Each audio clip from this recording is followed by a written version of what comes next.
नमस्ते दोस्तों। आज सुनिए, जैसी करनी वैसी भरनी। रक्षाबंधन का वह दिन मेरे जीवन का सबसे बड़ा अभिशप्त दिन है, जो मुझे तिल तिल कर मार रहा है। 8 साल हो गए जेल की इस कोठरी में घूट घूट कर मरते हुए। तब उस दिन सफाई देते देते शब्द खत्म हो गए थे। चिल्लाते चिल्लाते मुंह खून से भर गया था, मगर किसी ने यकीन नहीं किया। पुलिस, कानून, दोस्त, रिश्तेदार, बच्चे और बीवी, किसी ने भी नहीं। सभी की नजरों में मुझे घृणा दिख रही थी। सभी मुझे गलत मान रहे थे। मेरी हर सफाई, हर प्रयास घृणा की उस आग में जलकर खाक हो गए थे। जिंदगी भर से सुनता आ रहा हूँ, कानून के हाथ बड़े लंबे होते हैं, उससे बड़े से बड़ा चालाक अपराधी भी नहीं बच सकता। लेकिन यहाँ अपराधी 8 बरस से आराम से घूम रहे हैं, मस्त जीवन जी रहे हैं, अपने तुच्छ स्वार्थ के लिए। एक निर्दोष को धोखे से फंसाकर अपराधी साबित कर दिया। कानून के शिकंजे में वे नहीं, बल्कि उन सब ने उसे अपने शिकंजे में कर प्रयोग कर लिया। और उनकी साजिश का शिकार बना मैं जेल में सड़ रहा हूँ, वो भी दुनिया के सबसे घृणित अपराध के आरोप में, एक बलात्कारी के रूप में। अपने ही साथी से बर्बरता पूर्वक बलात्कार करने, उसकी हत्या करने के प्रयास के आरोप में, धारा 376, 307 के तहत। आज भी बीवी से नजर मिला नहीं पाता। बहन राखी बंधवाने फिर आने लगी है। शुरू के 2 बरस तो वह आई ही नहीं। हाँ, न जाने क्यों बहनोई शुरू से ही अन्य सबकी अपेक्षा मेरे प्रति नर्म रहे हैं और ढांढस बंधाते रहे हैं। और जिस साले को मैं उठाई गिर छोटू भैया नेता मानता था, वह सबसे ज्यादा काम आया। उस दिन भी जब मैं राखी बंधवाने के बाद वापस घर आने के लिए निकला और बहनोई के पैर छूने लगा, तो उन्होंने गले से लगाकर कहा था, नीरज, गाड़ी आराम से चलाना। यार, कहना तो नहीं चाह रहा था, लेकिन बात क्योंकि तुम मियाँ बीवी के बीच खटास का कारण बनती जा रही है, इसलिए कह रहा हूँ। इसे एक बहनोई की नहीं, एक सच्चे मित्र की सलाह मानकर विचार करना। देखो, बाहर जो भी करो, मगर इसका ध्यान रखो कि उससे तुम्हारा परिवार डिस्टर्ब न हो, घर की शांति न भंग हो। क्योंकि घर की शांति गई तो समझ लो सब गया। ऑफिस में संजना के साथ तुम्हारे जो भी संबंध हैं, उसे मैं तुम्हारा पर्सनल मैटर मानता हूँ, मगर जब कोई मैटर अच्छे खासे खुशहाल परिवार की नींव हिलाने लगे तो जरूर सोचना चाहिए। तुम एक खुशहाल परिवार के मालिक हो, 2 होनहार बच्चे हैं, और बहुत खुशकिस्मत हो कि नीला जैसी बेहद समझदार पढ़ी लिखी बीवी मिली है। ऐसे में संजना जैसी औरत की तुम्हारी जिंदगी में कैसे कोई अहमियत हो सकती है? कम से कम मैं तो नहीं समझता। गंभीरता से विचार करो। नीला और बच्चों में तुम्हारी सब खुशी है, सारा संसार है, और उन सब का तुम में। तुम अपने परिवार की खुशी छीन कर कहीं और लुटा रहे हो, नीरज, जबकि वह तुम्हें पहले ही एक बार चीट कर चुकी है। यदि मेरी बात अच्छी न लगे तो क्षमा करना। उन्होंने इतना कहकर बड़े प्यार से कंधा थपथपा कर विदा किया था। उनकी बात में कंधा थपथपाने में एक पिता का सा भाव था। अपनत्व की शीतलता थी, लेकिन तब मेरी मति पर पत्थर पड़ा था। संजना के प्यार नहीं, बल्कि उसके क्षण प्यार की काली छाया थी मुझ पर, और मुझे उनकी बात बुरी लगी थी। तब मेरे मन में आया था कि यह समझाना बुझाना ज्यादा हुआ तो आना ही बंद कर दूंगा। बहन पर भी गुस्सा आया था कि वह भी कभी फोन पर, कभी मिलने पर संजना को लेकर व्यंग करना नहीं भूलती। भले ही मजाक के रूप में कहती जरूर है। गुस्सा बीबी पर भी बहुत आया था। उसे मन ही मन न जाने कितनी गालियां दी थी। कोई भी ऐसी भद्दी गाली न थी जो उस वक्त न दी हो। घर पहुंचकर पीटने का भी मन कर रहा था कि यह मेरी बातें बताती क्यों है बहन बहनोई से, और न जाने किस किस से बताती रहती है। गुस्सा इतना बढ़ गया कि घर ना जाकर एक होटल में बैठ गया था। फिर वही चाय नाश्ता करते करते गुस्से से उबलते उबलते संजना को फोन कर दिया था। मन में उस वक्त चल रहा था कि रोकना हो तो रोक लो, जितना कहोगे उतना जाऊंगा। इन सब से मेरी जरा सी भी खुशी देखी नहीं जाती। सब सिर्फ पैसे के साथी हैं, अपने अपने सुखों के लिए मरते रहते हैं। मैं 2 पल की खुशी कहीं ढूंढ लेता हूँ तो सब भड़क उठते हैं। गुस्सा और प्रतिशोध उस वक्त इतना बढ़ गया था कि संजना से फोन पर उस वक्त यही सारी बातें शेयर कर डाली थी। बीच में कुछ दिनों गंभीर अनबन के बाद संजना से दोबारा मेरे रिश्ते जब से मधुर हुए थे, तब से मैं उसको लेकर और भी ज्यादा पॉजिटिव हो गया था। यह सब बताते बताते एकदम भावुक हो उठा था। उस वक्त बीवी बच्चे सब मुझे सबसे बड़े दुश्मन लग रहे थे और संजना सबसे बड़ी हितैषी। तब की अपनी सबसे बड़ी हितैषी से मैंने तुरंत मिलने के लिए कहा। पहले वो तैयार न हुई, बहुत जोर देने पर 2 घंटे बाद आई थी। उसे देखकर मैं खुशी से एकदम फूल गया था। मुझे अपनी सारी खुशियां उसी में दिख रही थी। इत्तेफाक से वह भी अपने घर वालों से झगड़ा करके आई थी। अपनी माँ और अपने इकलौते भाई से उसकी 4 बहनें थी, उनसे भी उसकी पड़ती नहीं थी। दरअसल वह अपने मायके में ही रहती थी। अपने पति से अलग रहते उसे 3 साल हो गए थे। जब छोड़कर आई थी तो अपने 6 वर्षीय बेटे को भी साथ ले आई थी। उसके ससुराल वालियों का कहना था कि वह बेहद झगड़ालू है, किसी के साथ उसकी नहीं निभ सकती। पति ने जब अलग रहने की उसकी बात नहीं मानी थी, तब उसने उन्हें भी छोड़ने का फैसला एक झटके में ले लिया था। पति की मर्जी के खिलाफ उसने नौकरी भी शुरू की थी। यह भी दोनों के बीच झगड़े का एक और कारण था। पति कहता था जितना कमाता हूँ वह काफी है, लेकिन वह कहती तुम्हारा बिजनेस बाकी भाइयों की तरह अच्छा नहीं चल रहा, इसलिए मैं भी कमाऊंगी। जेठानियों देवरानियों के पैसों को लेकर जो कमेंट होते हैं, मैं 1 सेकेंड में सहन नहीं करूंगी। मैं किसी से कम नहीं रह सकती, तुम अपना हिस्सा लेकर अलग क्यों नहीं रहते। पति जब नहीं माना तो छोड़ आई घर, रहने लगी थी मायके में। यह संयोग ही था कि उसकी एक और बहन भी मायके में ही रहती थी। उसके आदमी ने उसे शादी के कुछ ही महीनों बाद छोड़ दिया था कि वह पत्नी धर्म निभा ही नहीं सकती, धोखे से शादी कर उसकी जिंदगी बर्बाद कर दी। पर अब और नहीं, संजना की अपनी ऐसी सन्यासिनी बहन से भी नहीं पड़ती थी।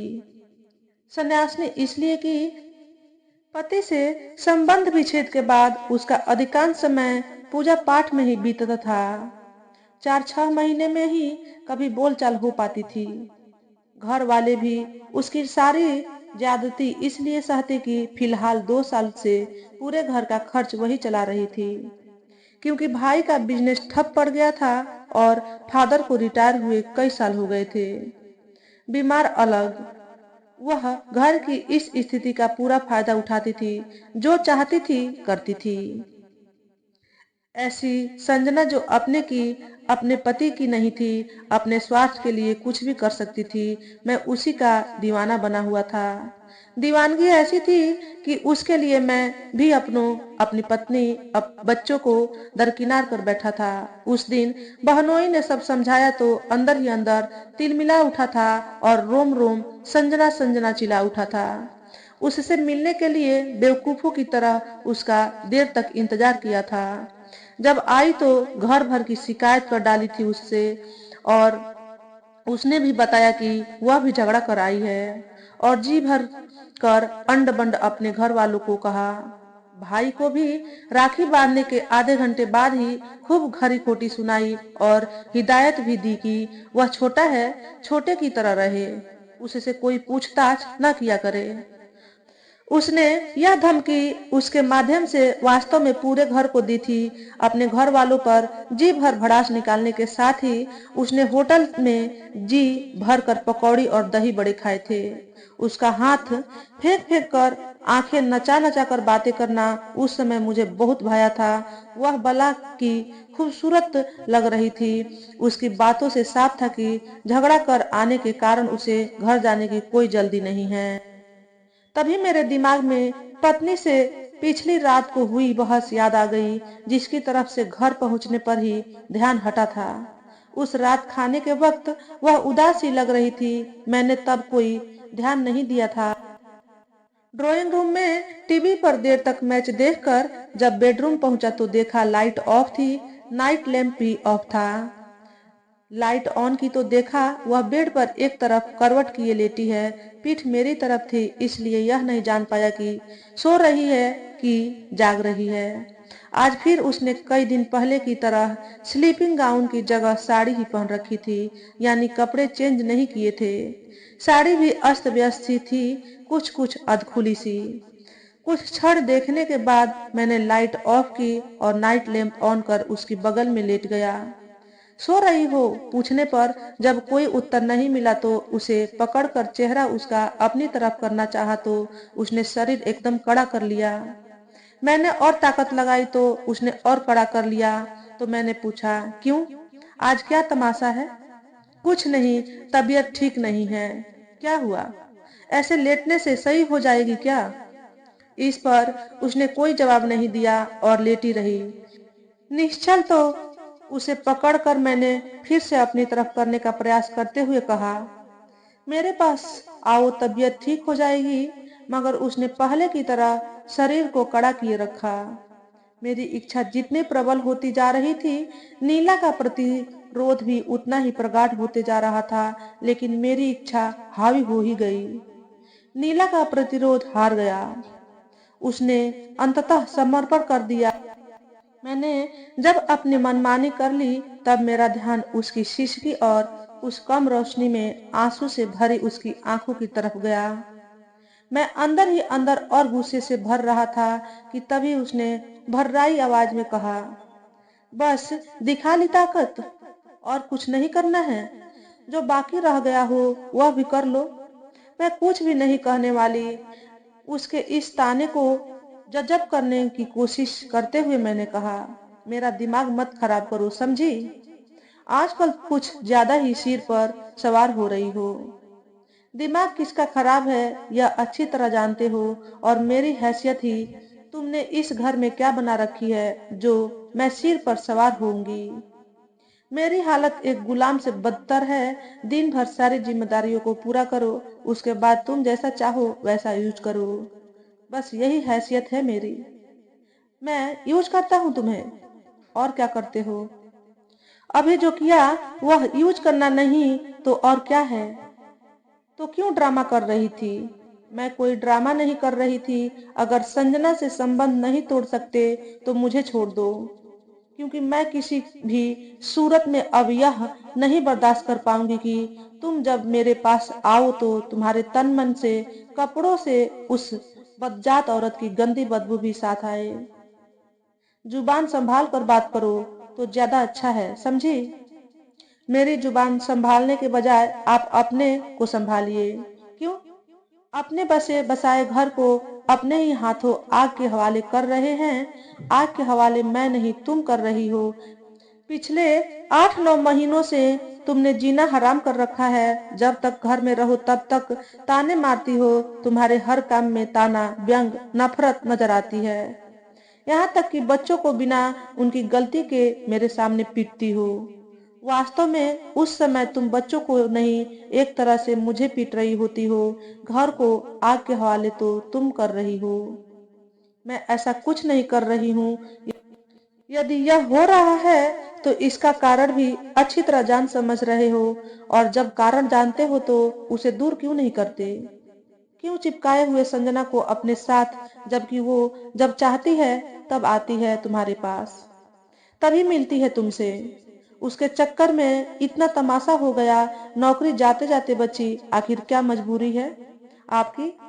क्या जरूरत है उसको साथ चिपकाने की? लोग तरह तरह की बातें करते हैं, तुम्हें जरा भी शर्म संकोच नहीं आता?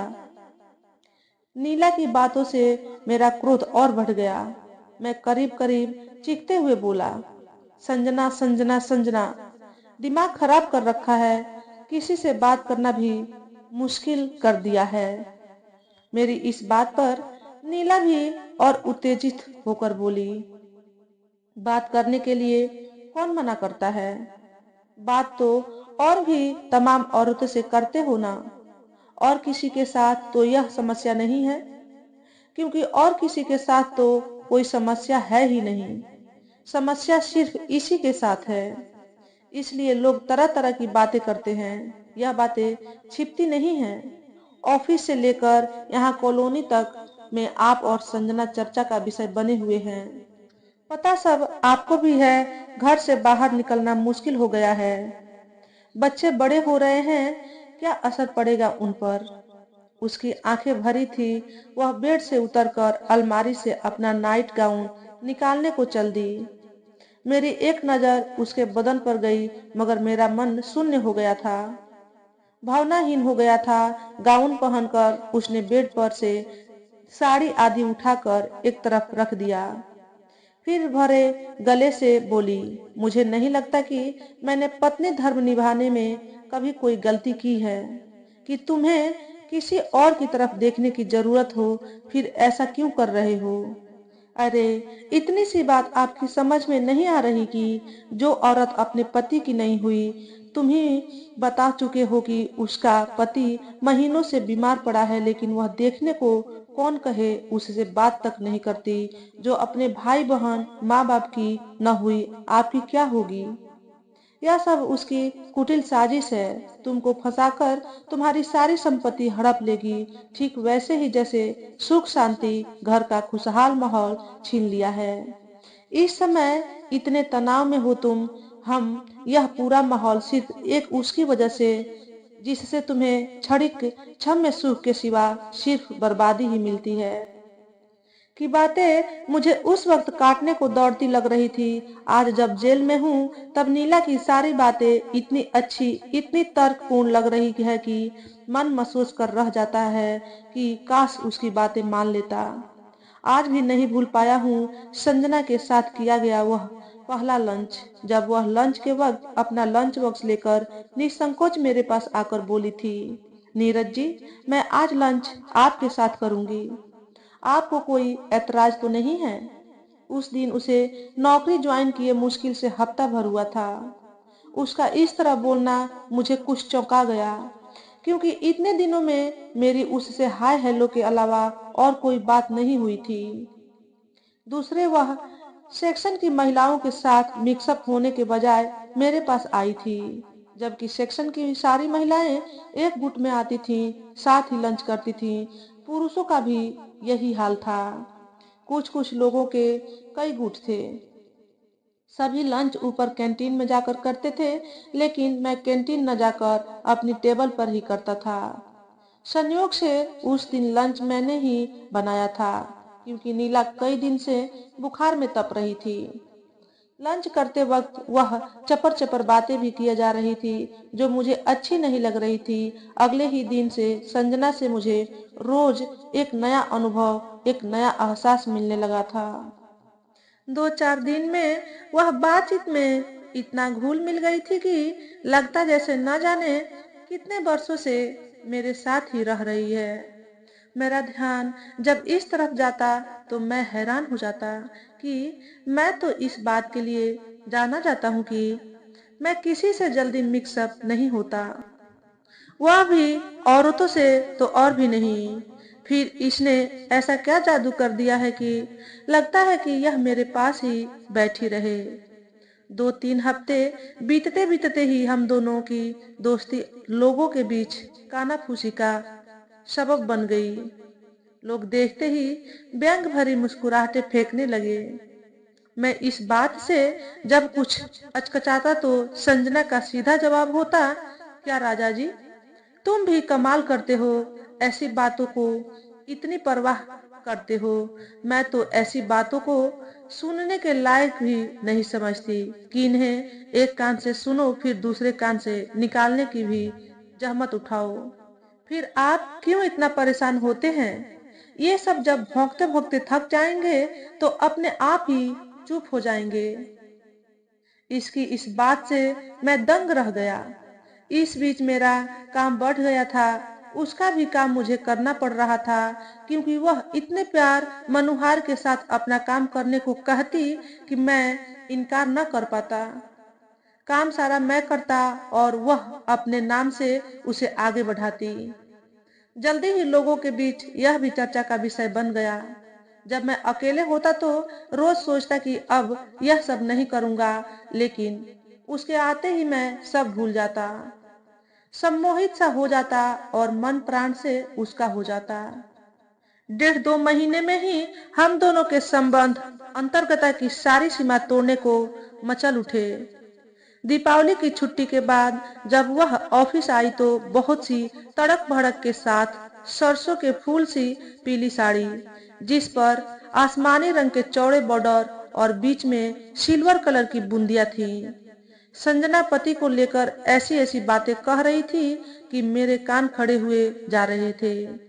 उसकी बातों का कुल लंबो लुआब यह था कि उसका पति बेहद पिछड़ी सोच का है।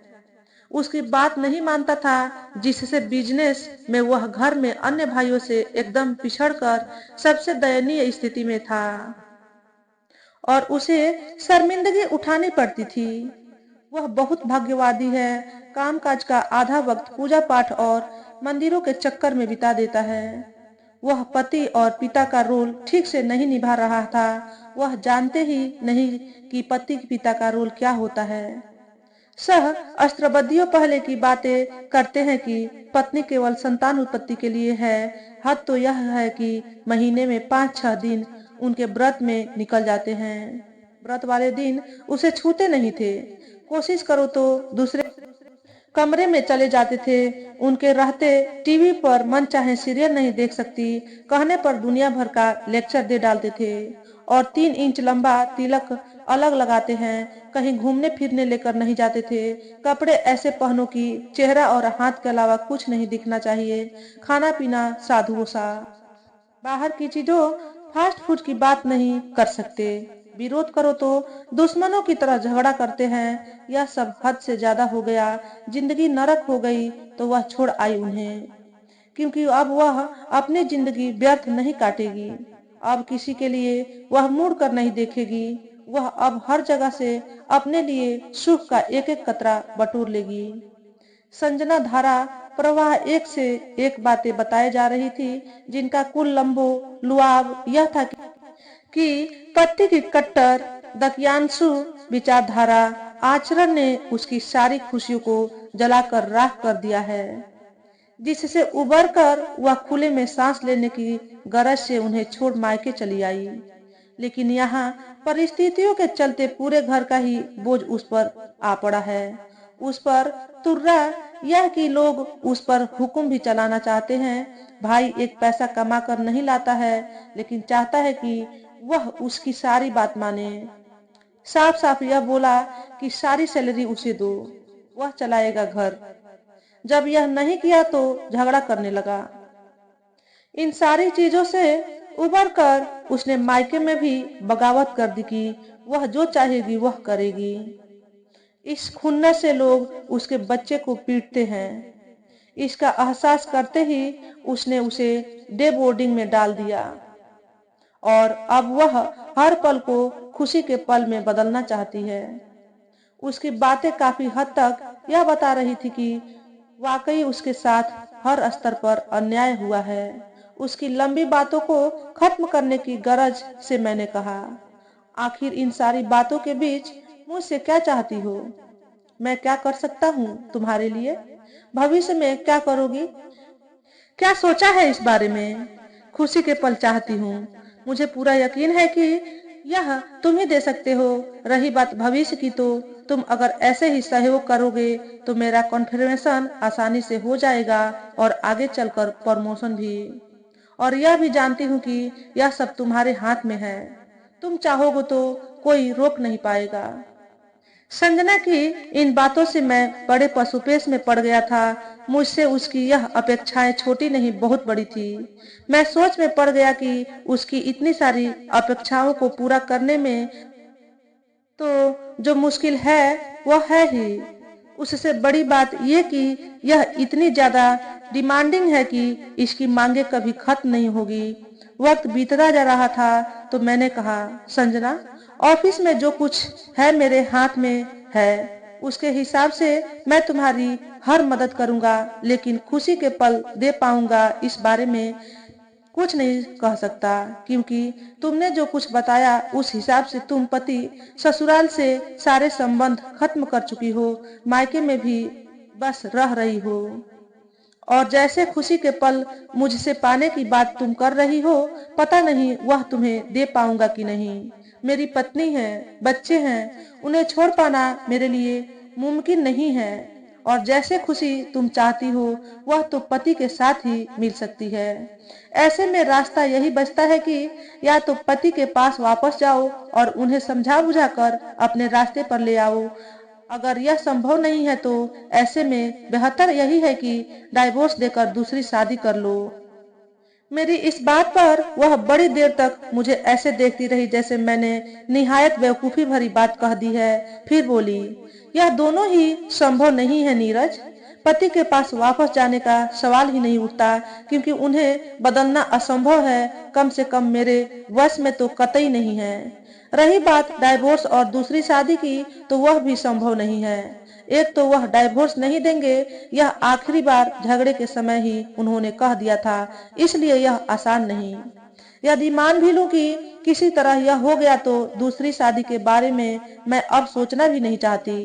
पहली शादी का अनुभव ऐसा है, दूसरी शादी में मन की बात हो जाएगी। इस बात की क्या गारंटी वह मेरे बच्चे को स्वीकार करेगा, यह मुझे नामुमकिन ही लगता है। यही सब सोचकर मैंने यह तय कर लिया है कि न पति को डाइवोर्स दूंगी न दूसरी शादी करूंगी। कुछ पल खुशी के तुमसे मिल सकते हैं, यही सोचकर तुम्हारी तरफ बढ़ी। मुझे खुशी मिलेगा या नहीं, यह सब अब तुम्हारे हाथ में है। तुम्हें यकीन है कि इस तरह तुम्हें खुशी मिल जाएगी, जैसा चाहती हो वैसा मिल जाएगा। हाँ, मुझे लगता है कि इन हालातों में जितना चाहती हूँ उतना मिल जाएगा। मगर तुम इतनी बहस क्यों कर रहे हो नीरज? क्या तुम डर रहे हो? मैं कोई बहस नहीं कर रहा हूँ, न ही इसमें डरने या न डरने जैसी कोई बात है। मैं सिर्फ इतना जानना चाहता हूँ कि क्या तुम सोच समझकर यह कदम बढ़ा रही हो? यदि तुम्हारे मन का नहीं हुआ तब क्या करोगी? मैं तुमसे तुम्हारी पत्नी, बच्चों के हिस्से का कुछ नहीं मांग रही हूँ। इन सब के हिस्से से अलग जो वक्त है तुम्हारा, मैं उसी में से थोड़ा समय चाहती हूँ। यह भी नहीं कह रही कि अपना सारा समय मुझे दे दो। भले ही यह समय बहुत थोड़ा होगा, लेकिन मैं उसी में ढूंढ लूंगी अपनी खुशी। यदि तुम्हें कोई ऐतराज न हो। अब मुझे यह सोचकर ही आश्चर्य होता है कि तब मेरे दिमाग में कैसे अपनी पत्नी, अपनी नीला को छोड़ने का विचार इतनी आसानी से आ गया था। लेकिन उस संजना को छोड़ने का विचार एक पल को न आया, जिसके कारण दो पार्टों में दब गया था। उस संजना का जो अपने पति की नहीं हुई थी, उसे सिर्फ इसलिए छोड़ दिया था उसने क्योंकि झूठ फरेब उससे नहीं होता था। जब मेरी नींद खुली तो मोबाइल पैंट की जेब में ही बजे जा रहा था। वाइब्रेटर भी ऑन था, तो शरीर में झनझनाहट भी हो रही थी। जेब से मोबाइल निकालते हुए मैंने घड़ी पर नजर डाली तो 11 बज रहे थे। मुझे एक झटका सा लगा, जल्दी से बैठ गया। मोबाइल तब तक बंद हो चुका था। देखा तो 7 मिस्ड कॉल पड़ी थी, सभी ऑफिस की थी। मैं अंदर ही अंदर सहम गया। फिर उस नंबर पर कॉल की जो मेरे करीब कलीग का था। हाँ, उसके पहले यह जरूर चेक कर लिया था कि कहीं कोई कॉल संजना की तो नहीं थी। यह देख बेहद निराश हुआ था कि उसकी एक भी कॉल नहीं थी। कलीग लविंदर सिंह ने फोन उठाने में देर नहीं की, छूटते ही बोला, ओए कहाँ है तू? फोन क्यों नहीं उठा रहा? तेरे घर फोन किया तो भाभी जी बोली कुछ पता नहीं कहाँ है। कुछ नाराज सी लग रही थी। तू आखिर है कहाँ? कब फोन किया था? अरे यार, 1 घंटे पहले किया था। जब कई बार करने पर भी तूने नहीं रिसीव किया तो घर वाले नंबर पर ट्राई किया था। तब पता चला कि किसी को भी पता ही नहीं कि तुम कहाँ हो। तो फिर तुझे मिलाने लगा। आखिर माजरा क्या है? लविंदर की बात से साफ था कि मैं सो रहा था, लेकिन नीला ने गुस्से में कह दिया पता नहीं कहाँ है। बात टालने की गरज से मैंने कहा, मांजरा कुछ नहीं है, मिलने पर बात करूंगा। ये बताओ ऑफिस में कोई पूछ तो नहीं रहा था? बॉस सुबह से कई बार पूछ चुके हैं, काफी गुस्से में है, तुमसे तुरंत मिलना चाहते हैं। बल्कि वो कल ही बुलाए थे, लेकिन तुम आधे घंटे पहले ही निकल चुके थे। फिर उन्होंने कई बार कॉल की तुम्हें, लेकिन तुमने कॉल रिसीव नहीं की। हाँ, ऑफिस का लैंडलाइन नंबर देखकर मैंने समझा तुम ही लोग में से कोई बात करना चाह रहा होगा, इसलिए नहीं उठाया। मैं जरूरी काम से निकला था। अरे यार, ऐसा भी क्या जरूरी काम था कि 2 मिनट बात भी नहीं कर सकते थे? घर भी नहीं गए। जब मिलूंगा तब इस बारे में बात करूंगा। बॉस क्यों इतना पूछ रहे हैं? सब ठीक तो है ना? मुझे कुछ खास पता नहीं, बस इतना मालूम है कि तुमसे ही जुड़ा कोई सीरियस मैटर है, इसलिए जैसे भी हो तुरंत आओ। लविंदर की बातों ने मेरे होश उड़ा दिए, कुछ ऐसे कि संजना, नैन्सी भी उड़ गए उसी में। आनन फानन में तैयार होकर मैं ऑफिस पहुंचा। वहां सब ऐसे देख रहे थे जैसे मैं फांसी के फंदे पर चढ़ने जा रहा हूँ। कईयों के चेहरे पर जहाँ हवाइयाँ उड़ रही थी, वहीं कुछ चेहरों पर व्यंग भरी मुस्कुराहट भी साफ दिख रही थी। खास तौर से लतखोरी लाल के चेहरे पर। मैं उस समय उससे बहस में नहीं उलझना चाहता था। डरता डरता अंदर अंदर सहमता मैं चला गया।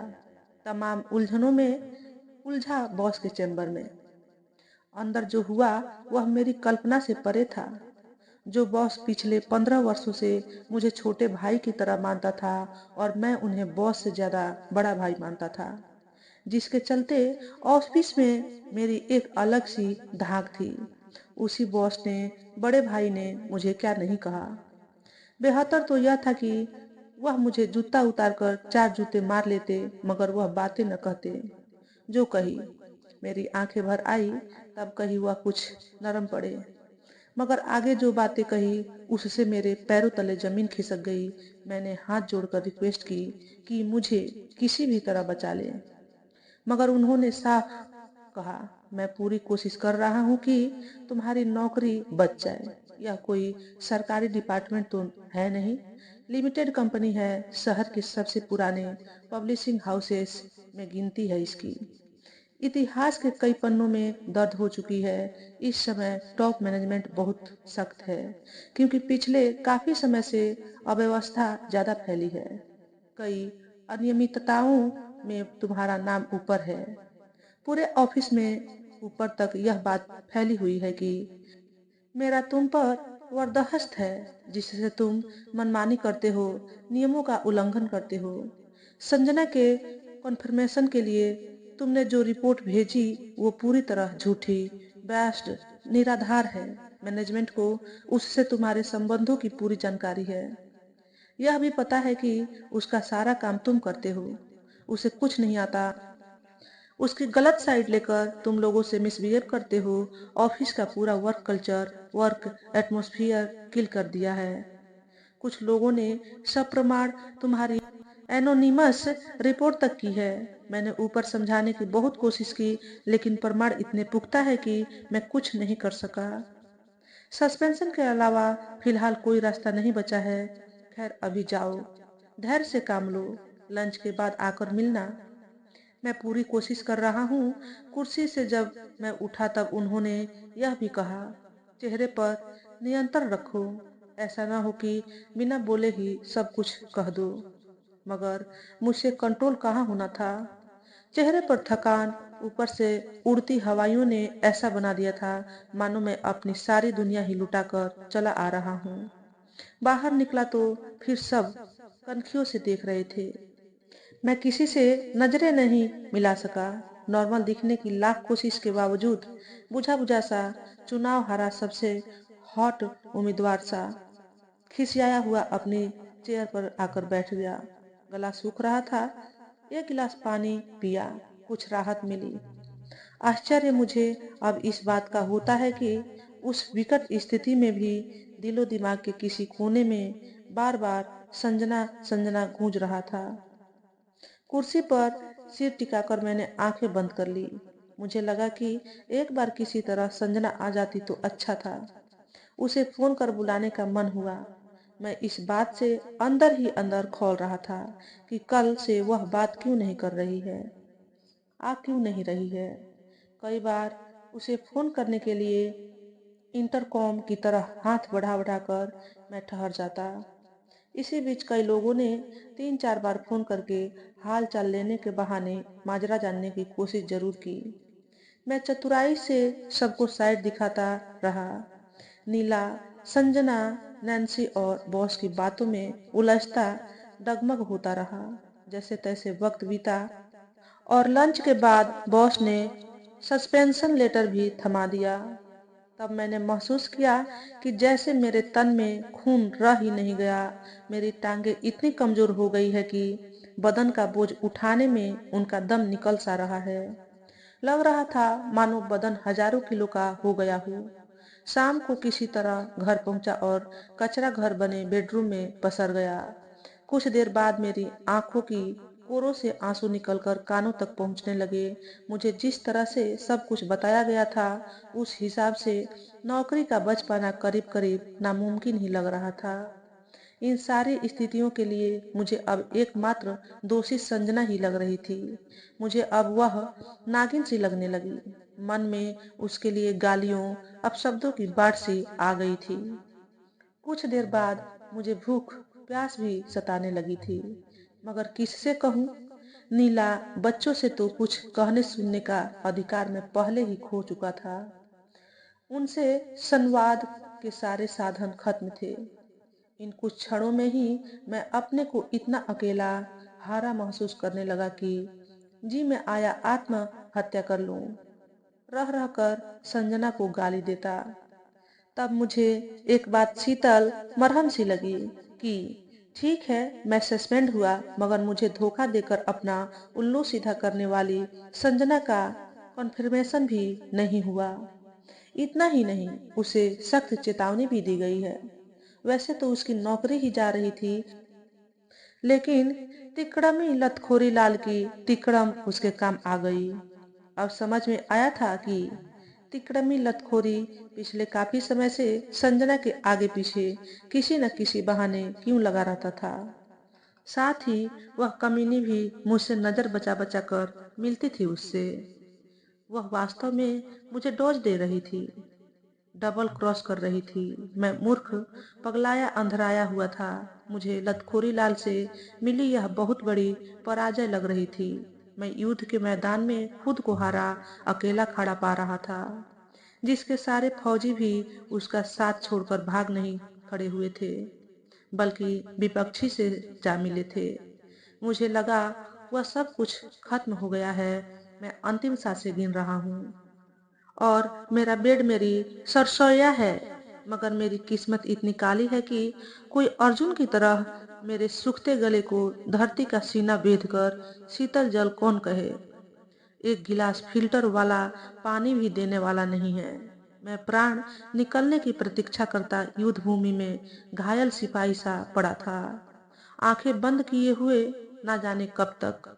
कान तक पहुंचे आंसू अब तक सूख चुके। फिर अचानक ही माथे पर एक चिर परिचित शीतल स्पर्श का एहसास किया और बोझिल सी आंखें खुल गई। फिर आश्चर्य से निहारती रही उस डबडबाई झील सी गहरी आंखों को। आश्चर्य मिश्रित खुशी थी मेरे लिए, क्योंकि इस वक्त उन आंखों में खुद के लिए मैं प्यार स्नेह का उमड़ता सागर देख रहा था। मैं ना हिल सका, न कुछ बोल सका। बस आंसू फिर से कानों तक जाने लगे। जिसे मैं लंबे समय से अपना दुश्मन नंबर एक माने हुए था, उससे छुटकारा पाना चाहता था, वही मेरी पत्नी नीला मेरे सामने खड़ी थी। अपने शीतल स्पर्श से मेरी सारी पीड़ा खींचे जा रही थी। फिर बोली, उठिए। आज उसकी आवाज मुझे सहज सी मधुर लग रही थी। मुझे निश्चल पड़ा देख मेरा हाथ पकड़कर उसने उठाया, बाथरूम में छोड़ा और कहा, हाथ मुंह धोकर आइए। मैं जब बाथरूम से आया तो वह लॉबी में खड़ी बोली, आइए, नाश्ता करिए। मैं बिना कुछ बोले आज्ञाकारी फौजी की तरह डाइनिंग टेबल के गिर्द पड़ी कुर्सी पर बैठ गया। नीला भी नाश्ता रखकर सामने बैठ गई। मेरे साथ ऐसा नाश्ता कर रही थी मानो सारी समस्या उसने हल कर ली है। मैं बड़े असमंजस में था। उसके इस बदले रूप से नाश्ता खत्म होते ही उसने कहा, कपड़े चेंज करके आप आराम करिए, मैं थोड़ी देर में खाना लगाती हूँ। मेरी किसी प्रतिक्रिया की प्रतीक्षा किए बिना जाने लगी तो मैंने हौले से बच्चों के बारे में पूछा। नाश्ता करने के बाद मैं कुछ राहत महसूस कर रहा था। वह किचन की तरफ बढ़ती हुए बोली, दोनों मामा के यहाँ गए हैं, कल आएंगे। आज उनके बेटे का बर्थडे है। तुम नहीं गई? इतना कहने पर पलटकर उसने एक नजर मुझ पर डाली, फिर बोली, बच्चों के कमरे में आराम करिए। बेडरूम कल साफ करूंगी, खाना वहीं लेती आऊंगी। मैं समझ गया नीला इस बारे में कुछ बात नहीं करना चाहती। सारी बात उसने बिना कुछ कहे ही कह दी थी। आगे कुछ कहने की मैं हिम्मत नहीं कर सका। चेंज करके लेट गया बच्चों के कमरे में। नीला के बदले रूप को समझने में मैं लगा हुआ था, मगर हर चीज पर भारी सा सस्पेंशन आज बहुत बुरा हुआ। बड़ा मनहूस दिन है मेरे लिए। आगे कुछ बोलने से पहले ही वह बोल पड़ी, सब मालूम है मुझे, परेशान होने की जरूरत नहीं है, सब ठीक हो जाएगा। तुम चाहोगे तो आगे भी हमेशा सब ठीक ही रहेगा। क्या क्या मालूम है तुम्हें? यही कि संजना का कॉन्फर्मेशन रुक गया है, तुम्हें सस्पेंड कर दिया गया है। तुमने लाख कोशिश की, लेकिन वह धूर्त औरत तुमसे बात तक नहीं कर रही है। मुझे एकदम करंट सा लगा। मैं एक झटके में उठकर बैठ गया और उतनी ही तेजी से पूछा, ये सब तुमको कैसे मालूम? और इतनी आसानी से बोले जा रही हो जैसे कोई बात ही नहीं हुई। आराम से लेटो, सब बताती हूँ। रही बात तुम्हारी नौकरी की, तो उसे कुछ नहीं होने वाला। मैंने सब ठीक कर लिया है। आश्चर्य नहीं कि तुमको सस्पेंड करने वाला तुम्हारा बॉस कुछ दिन बाद अपनी नौकरी बचाने के लिए तुमसे मदद मांगे। पागल हो गई हो क्या? आए बाएं साएं बके जा रही हो। ऑफिस है, तुम्हारा घर नहीं कि जो चाहो कर लो। बॉस कोई ऐसा वैसा आदमी नहीं है जो मुझसे मदद मांगने आएगा। आएगा, देख लेना। मैं भी कोई ऐसी वैसी औरत नहीं हूँ। मेरा नाम भी नीला है। तुम्हारी बीवी हूँ, समझे? और तुम शायद भूल गए कि तुम्हारी कंपनी का मालिक प्रिंट पेपर किताबों की बिक्री के लिए मेरे उसी नेता भाई पर पूरी तरह डिपेंड है, जिससे तुम आवारा छुट भया नेता कहकर सारे संबंध खत्म किए हुए हो। जब तुम रात भर गायब रहे तो उसी ने तुम्हारी सारी खोज खबर ली। तुम जरूर उसे दुत्कारते रहते हो, बरसों से घर तक नहीं आने देते। उसी छुट भैया नेता से तुम्हारे ऑफिस के कई लोग बेहद करीबी संबंध बनाए हुए हैं। इतना तो समझ ही गए होगे कि मुझे पल पल की जानकारी क्यों रहती है। ऐसे आंखें फाड़ कर क्या देख रहे हो? जो कह रही हूँ एकदम सही कह रही हूँ। जैसे अचानक सस्पेंशन लेटर मिला है ना, वैसे ही जल्दी ही रिवोक लेटर मिलेगा, विद प्रमोशन लेटर। अच्छा, वो छूट भैया इतना बड़ा नेता हो गया है कि बड़े बड़े बिजनेसमैन उसके आगे हाथ जोड़ते हैं, मदद मांगते हैं। मेरी नौकरी उसके दम पर है। इतना है तो फिर संजना को बाहर क्यों नहीं कर दिया अब तक? जो चाहोगे सब हो जाएगा। अभी तक मैंने उससे कुछ नहीं कहा था, सिर्फ भाभी के घमंडी ऐठू स्वभाव के कारण कि वह मेरी खिल्ली उड़ाएगी। अब तो बता दिया। अब नहीं उड़ाएगी क्या? मैंने उनसे बात ही नहीं की। भाई से फोन पर बात की और मना भी कर दिया था कि भाभी को नहीं बताएं, और वो मान जाएंगे। मुझे यकीन है उस पर। आज तक उसने मेरी किसी बात को मना नहीं किया है। तब तो यह मानकर चले कि अगले 2-4 दिन में संजना नौकरी से बाहर होगी और बॉस अपनी नौकरी बचाने के लिए मेरे सामने गिड़गिड़ा रहे होंगे। वो है ही इसी लायक। ऐसी कमीनी है जो चाहे जितनी जगह मुंह मार ले, लेकिन उसकी छूटा शांत नहीं होगी। उसकी चालाकी का अंदाजा इसी बात से लगा लो कि जब उसको वहां के लोगों से भाई की जानकारी हुई तो उसने कॉन्फर्मेशन के लिए सीधे तुम्हारे बॉस को फांस लिया। तुम इतने यकीन से कैसे कह सकती हो? भाई ने सब पता किया।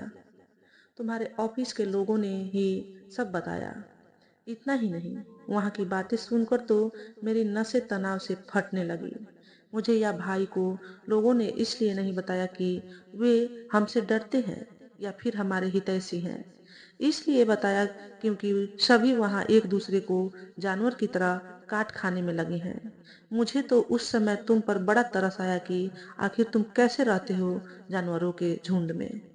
जो लोग सब बता रहे थे वे तुम्हारे मामले के जरिए अपना अपना उल्लू सीधा करने में लगे हुए थे। जिसको तुम लोग लतखोरी लाल कहते हो, दरअसल ज्यादातर लोग उससे त्रस्त हैं। वो लोग उसको इसी बहाने ठिकाने लगाने में लगे हुए हैं। पहले मुझे लगा कि वहाँ वह अकेला इतना गंदा इंसान होगा, लेकिन भाई जब तक पहुंचा तो पता लगा वहां तो हर तीसरा आदमी लतखोरी लाल है। तुम्हारे मामले ने जो इतना लूट पकड़ा वह इसी लतखोरी लाल के चलते ही हुआ, क्योंकि ऑफिस में सीनियरिटी को लेकर वो तुमसे खुन्नस खाए रहता है। दूसरे संजना की हरकतों के चलते उसे लगा कि वो आसानी से उस पे हाथ साफ कर लेगा, लेकिन वो अपने स्वार्थ में तुम्हारे सामने बिछ गई। इससे वह और चिढ़ गया और तुम्हारे बॉस को चढ़ा दिया कि सर, करना आपको है, लेकिन संजना के मजे वह ले रहा है। सर, राइट तो सिर्फ आपका बनता है। बस चढ़ गए तुम्हारे बॉस। मगर इतनी अंदर की बात तुम्हें कौन बताएगा। मास्टर साहब, जिसको तुम लोग मास्टर साहब कहते हो, तुम्हारे बॉस का चपरासी, उसके अनुसार उसने यह सब खुद अपने कानों से सुना था। वो कह रहा है तो मान सकता हूँ, उस पर इतना यकीन है। हाँ, उसकी सबसे गंदी आदत है दूसरों की बात सुनना और चुगलखोरी करना। मगर जो भी बातें बताता है वह कभी गलत नहीं निकलती। बताने का अंदाज मास्टरों सा होता है, इसलिए सब मास्टर साहब कहते हैं। मतलब लतखोरी की बातों में आकर तुम्हारे भाई समान बॉस ने तुम्हारे साथ गद्दारी की। मैं कुछ समझ नहीं पा रहा हूँ। यकीन नहीं होता मेरे साथ ऐसा विश्वासघात करेंगे। तुम्हारे यहाँ के हालात समझने में मैं खुद बहुत उलझ गई। एक नज़र में देखूं तो संजना ने तुमको यूज किया, मगर सच यह है कि वह यूज हो रही है। लतखोरी फंसा नहीं सका तो बॉस के जाल में फंसवा दिया। अब वो उसको यूज कर रहे हैं। लतखोरी जिस तरह कुत्ते सा उसके पीछे पड़ा है, उससे यह तय है कि वह और कई अन्य जल्दी ही उसे यूज करेंगे। उसकी हालत गलियों के कुत्तों के झुंड के बीच फंसी कुतिया सी हो गई है, जिसे हर कुत्ता नोचने में लगा है। कुत्तों से वह ऐसे घिर गई है कि उसका बचना नामुमकिन है। यार, अब इतना भी नहीं है जितना तुम कह रही हो। नाराज होने की जरूरत नहीं है। जिस मास्टर की बात पर तुम्हें पूरा भरोसा है ना, उसी मास्टर की बताई बातों के आधार पर कह रही हूँ। ये 2-4 दिन में ही तुमको सालों साल पुरानी बातें किसने बता दी। 2-4 दिन नहीं, जब से तुम संजना के दीवाने हुए तभी से लोगों ने फोन करने शुरू कर दिए थे। वो फोन तो इसलिए करते थे कि ऑफिस में आकर तुम्हारी छीछा लेदर करूं, लेकिन मैं खुद पर किसी तरह नियंत्रण किए रहती। फोन करने वाले नाम नहीं बताते थे। अविश्वास करने पर ऐसे ऐसे प्रमाण देते कि कोई रास्ता न बचता। इस चक्कर में मैं कई बार तुम्हारे ऑफिस तक गई, उसे साथ लेकर तुम्हें जाते हुए भी देखा। इसलिए घर पर मैं पूरी कड़ाई से पेश आती। ये फोन किन नंबरों से आते थे? सब पीसीओ से होते थे। मैं जब भी कॉल बैक करती नंबर पीसीओ का निकलता। इनमें एक तो इतना हरामजादा है कि बहुत ही हमदर्द बनकर बात करता। दिन भर में कई बार बात करता। तबीयत कैसी है? कोई दिक्कत हो तो बताइए, मैं आ जाऊं। नीरज जी मेरे बड़े भाई समान हैं। थोड़ा बहक गए हैं भाभी जी। क्या करिएगा, कुछ औरतें ऐसी होती हैं कि अच्छे अच्छे मर्दों को फंसा लेती हैं। फिर नीरज जी को क्या कहें। आप जैसी खूबसूरत बीवी घर में है, फिर भी संजना के पीछे पड़े हैं। अरे भाभी जी, इन लोगों ने लिमिट क्रॉस कर दी है। ऑफिस आवर में ही जाने कहाँ घंटों बिताकर आ जाते हैं। भाभी जी, आपको यकीन न हो तो जब मैं कहूँ तो आ जाइए, सब दिखा देता हूँ। ऐसी तमाम बातें सुनती तो मैं अंदर ही अंदर रो पड़ती खींच जाती, मगर संभाले रहती खुद को। वह इतनी आत्मीयता से बातें करता कि मेरे मन में उसके लिए सम्मान उभर आया। उसकी बातों ने एक बार मुझे इतना भावुक कर दिया कि मैंने रिक्वेस्ट करते हुए कहा, भैया किसी तरह उस चुड़ैल से इनको बचाओ। फिर कुछ बातों के बाद उसने अगले दिन मुझे ऑफिस के पास बुलाया। मैं जाने को तैयार हो गई। नीला से यह सुनते ही मैंने गुस्सा होते हुए पूछा, कमीने फोन करते रहे और तुमने मुझे बताया तक नहीं? जिसके पास गई थी वो कौन था? उस हरामजादे का नाम बताओ। बताती हूँ। मेरी स्थिति का शायद तुम्हें अंदाजा हो गया होगा। तुमने संजना के साथ जो रिश्ते रखे उससे मुझ पर क्या बीतती है। लोगों के फोन आए चुगलखोरी के लिए, तो तुम्हें इतना बुरा लगा। मैंने नाम पूछा कि जब गई हो तो वहां कौन मिला। मैं नहीं गई। क्यों? क्योंकि उसी दिन करीब 7 बजे उसका फोन फिर आया। नमक मिर्च लगाकर बताया कि तुम संजना के साथ ऐश कर रहे हो। मैंने कहा, जगह बताइए, मैं वहीं पहुंच जाऊंगी। तो बोला, आप नहीं पहुंच पाएंगी। आप मेरे पास आइए, मैं ले चलूंगा आपको। पहले अपनी नौकरी ठीक करो, फिर निपटना इन सब से। तुम अगर नहीं भी निपटोगे इन सब से तो भी मैं छोड़ने वाली नहीं हूँ। मैंने भाई से बात कर रखी है, खास तौर से लतखोरी के लिए, क्योंकि सारे फसाद की जड़ वही है। नीला को इसके बाद मैं इस श्रेणी में आने वाले लोगों के बारे में विस्तार से बताता रहा, खास तौर से लतखोरी के बारे में कि वो औरतों को फंसाने के लिए कैसे पहले उनकी मदद करता है, घर छोड़ने, सामान खरीदने से लेकर जरूरत पड़े तो चप्पल पहनाने तक। इसके बाद धीरे से काम के बहाने घुमाने निकलता है, फिर असली रूप में सामने आता है। सबीहा के साथ उसने यही किया था। उसका आदमी शराब का लती था। टीबी हो गई थी। डॉक्टरों ने कहा तुम्हारे लिए जहर है। छूना भी नहीं, लेकिन वह नहीं माना। फिर एक दिन सोया तो कभी न उठा।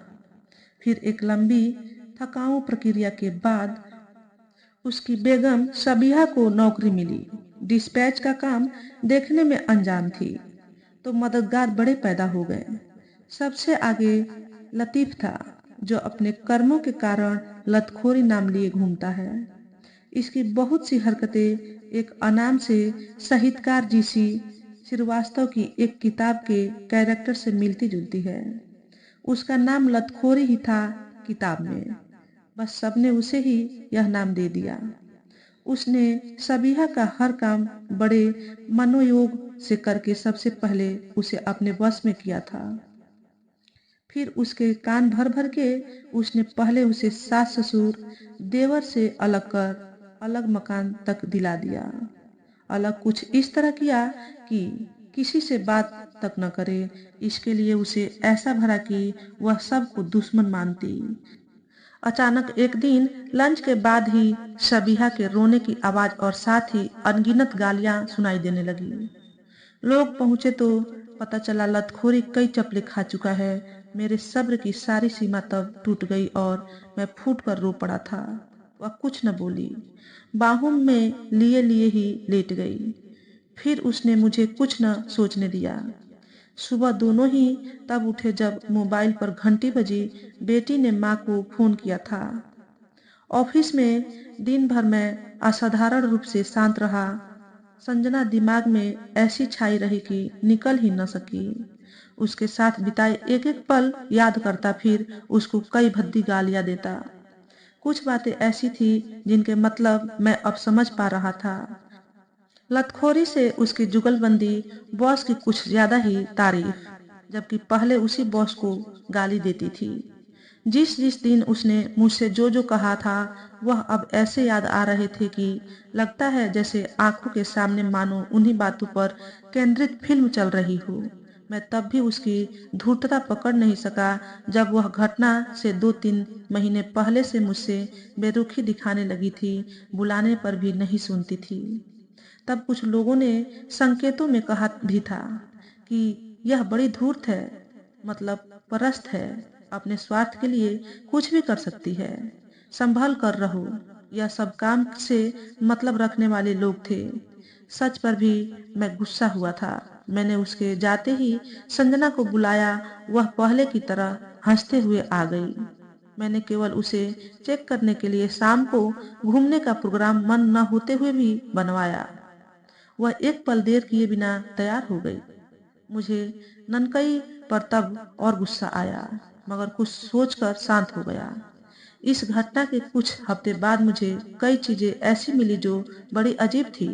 एक दिन उसने किसी पत्रिका के रेप और उससे संबंधित कानून जांच आदि पर केंद्रित एक रिपोर्ट दिखाते हुए पूछा, ये टीएफटी टेस्ट क्या होता है? मैंने कहा, मुझे नहीं मालूम। तो रिपोर्ट के साथ छपे एक बॉक्स को खोलकर सामने करते हुए कहा, यह पढ़ो। मैंने पढ़कर कहा, यह तो बड़ा भयानक है। मेरी नजर में तो यह जिसके साथ रेप हुआ उसी के साथ कानून के द्वारा किया जाने वाला एक और रेप है। मेरी तो समझ में नहीं आ रहा कि अंग्रेजों के जमाने के इस अमानवीय कानून को अभी तक हमारी सरकार अमल में क्यों ला रही है। ला तो रही है, लेकिन एक और रेप जैसा क्यों है? क्या बेवकूफी भरा प्रश्न है। ये अत्याचार नहीं तो और क्या है? औरत के एक्सट्रीम सीक्रेट पार्ट पर पहले तो अपराधी धावा बोलते हैं, फिर जांच के लिए महिला के उसी हिस्से पर जांच करने वाली या वाले की 2 उंगलियां प्रवेश करती है, यानी 2 फिंगर टेस्ट। इस पर मूर्खतापूर्ण तर्क यह कि यदि फिंगर इजिली इंसर्ट कर गई तो मतलब महिला हैबिचुअल मानी जाएगी, अपराधी के छूटने के रास्ते खुल जाते हैं। अरे, किसी की शारीरिक बनावट भी तो ऐसी हो सकती है, या फिर चेक करने वाले की उंगलियां पतली भी तो हो सकती हैं। यह अवैज्ञानिक मूर्खतापूर्ण तरीका है कि नहीं? शारीरिक चोट, अपमान, हर चीज औरत के हिस्से में। फिर कोर्ट में वकील ऐसे अश्लील जलील बातें पूछता है कि पीड़ित महिला थक कर के पस्त हो जाती है और मूंछों पर ताव देकर अपराधी फिर निकल पड़ता है अगले शिकार पर। ये तुमको एक और रेप जैसा नहीं लगता? मुझे लगता है एक औरत के नाते ऐसी औरतों की पीड़ा दर्द मुझसे बेहतर तुम समझ सकती हो। आहा, औरतों की पीड़ा का जिक्र इतनी खूबसूरती से कर रहे हो कि औरतें खुद भी न कर पाए।